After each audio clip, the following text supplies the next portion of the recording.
a little nonsense. What's the status with Stolarz other than hoping he is okay? But in terms of game two, if it is Joseph Woll, who should be backing up, and what do we think about this potential goalie scenario that they could be in? Well, I was saying before we went live here, I mean, they have a goaltender who played pretty well and stayed healthy all year with the Toronto Marlies, who won 2 Stanley Cups. So I would be shocked if Matt Murray wasn't the backup for Joseph Woll in game 2 on Wednesday.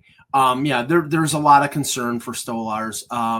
Now, I know the broadcast, the Hockey Night in Canada broadcast, said that it was maybe a conflagration of the first period, him taking the shot from Sam Reinhart right off the mask, knocking the mask off, and then Sam Bennett sewers him with an elbow.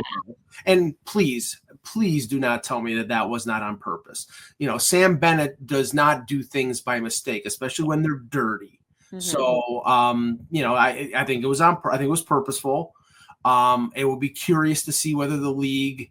What do you think? Is this going to be reviewed? Is that your anticipation? Well, I would think so, and it's not the only call that should be reviewed. How about Dmitry Kulikov freight training Pontus Holmberg at the end of the second period, and that was a hit to the head.